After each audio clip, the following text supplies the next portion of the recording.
अरिहंताणं नमो सिद्धाणं नमो आयर्याणं नमो वज्रायणं नमो लोय सव सावणं। बोले भगवान महावीर स्वामी की जय। हमने कल पद्म पुराण के पर्व 20 में भगवान मुनीश्वरनाथ का जन्म के बारे में जाना और उसी के अंदर हम रामचंद्र जी के वंश के बारे में भी जान चुके हैं। रामचंद्र जी का वंश जो कि जिस वंश में वो उत्पन्न हुए हैं उसके बारे में हमने जाना। अब हम दशरथ उनकी उत्पत्ति के बारे में जानते हैं। ऋषभ देव के कुल में राजा दशरथ हुए हैं। उनके वंश का वर्णन सुने। इक्ष्वाकु वंश में श्री ऋषभ देव भगवान मोक्ष पधारे। उनके पुत्र भरत भी निर्वाण गए। ऋषभ देव के समय से लेकर मुनीश्वरनाथ के समय तक बहुत काल बीता। उसमें असंख्यात राजा हुए। कोई महादुर्धर तप कर निर्वाण गया, कोई अहम इंद्र हुआ, कोई महारिद्धिधारी के इंद्र हुए, कोई सामान्य देव हुए, कोई पाप के उदय से नरक में गए। वह भी कुछ थोड़े जीव हे श्रेणी के संसार में अज्ञानी जीव चक्र के समान भ्रमण करते हैं। कभी स्वर्ग के भोगों में मग्न होकर क्रीड़ा करते हैं। कोई पापी जीव नरक निगोद में दुखों को भोगता है। यह प्राणी पुण्य पाप के उदय से अनादि अनंत काल तक भ्रमण करते हैं। कभी सुख कभी दुख, विचार करके देखे तो दुख मेरु समान और कोई राई समान है। अगर संसार में दुख की बात करी जाए तो संसार में दुख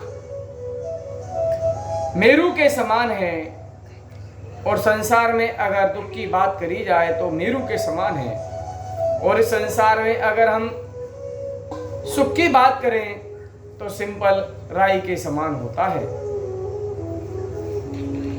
कोई धन से रहित है तो कोई दुखी है, कोई बाल अवस्था में मरण कर दुखी है, कोई शोक करते हैं, कोई रोते हैं, कोई विवाद करते हैं, कोई पढ़ते हैं, कोई रक्षा करते हैं, कोई पापी हिंसा करते हैं, कोई बोलते हैं, गीत गाते हैं, दूसरों की सेवा करते हैं, बोझा ढोते हैं, सोते हैं, निंदा क्रिया करते हैं, कोई युद्ध में सेनाओं से शत्रुओं को जीतते हैं, कई शत्रुओं को पकड़कर बंदी बनाए जाते हैं, कई काय युद्ध में भाग जाते हैं, कोई शूर पृथ्वी पर राज्य करते हैं, पुनः राज छोड़कर वैराग को धारण करते हैं, कोई दूसरे को सताते हैं, कोई प्रधन को लूटते हैं, कोई प्रधन की इच्छा जताते हैं, कोई छल कपट करते हैं, कोई मायाचारी करते हैं और संसार में दुखों को भोगते रहते हैं। कोई लज्जा करते हैं, कोई शील को पालते हैं, करुणा भाव करते हैं, कोई क्षमा भाव धारण करते हैं, कोई कासायिक भाव रखते हैं, कोई प्रधन का त्याग करते हैं, कोई वीतरागता को धारण करते हैं, कोई संतोष को व्रत को पालन करते हैं। सभी जीवों को सुख देते हैं वो जीव स्वर्गों के सुखों को भोगते हैं और सुखों का त्याग कर उनको क्षणिक समझकर संसार के सुखों से निवृत्ति पाकर, दुखों से भी निवृत्ति पाकर मोक्ष का वर्ण करते हैं। जो जीव दान करते हैं, तप करते हैं, अशुभ क्रिया का त्याग करते हैं, जिन भगवान की स्तुति करते हैं, वंदना करते हैं, पूजा पाठ करते हैं, जिन शास्त्र की चर्चा करते हैं, स्वाध्याय करते हैं, सब जीवों के प्रति मैत्री भाव रखते हैं, करुणा भाव रखते हैं, बड़े लोगों की विनय करते हैं, कोई राग द्वेष मोह के वशीभूत दूसरे जीवों को ठगते हैं, वे संसार सागर में डूबते हैं।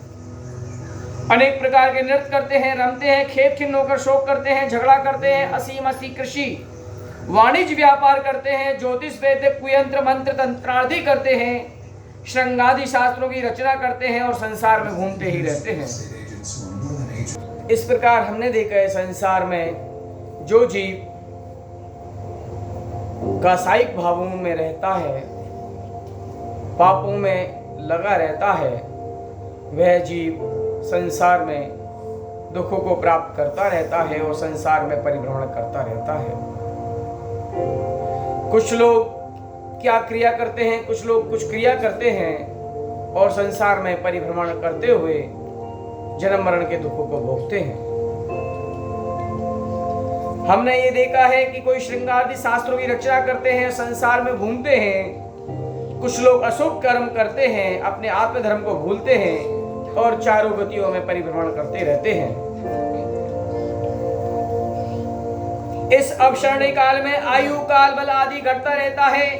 श्री मल्लिनाथ भगवान के मोक्ष जाने के बाद मनुष्य व्रत के अंतराल के समय भरत क्षेत्र के अयोध्या नगरी में विजय नाम के राजा महाशूरवीर, प्रजा के पालन में प्रवीण, शत्रुओं को जीतने वाले, उसकी हेमचूलनी नाम की पटरा ने हेमचूल उनके शूरमन्यु पुत्र हुआ। उसके कीर्ति समा नाम की रानी, उनके 2 पुत्र, एक वज्रबाहु, दूसरा पुरंदर, शूरी समान दोनों भाई पृथ्वी पर रमण करते हुए सुख से रहते हैं। जावाणी के ज्ञान से सूझे लोकालो, सवाणी मस्तक में सदा देखते होड़ो।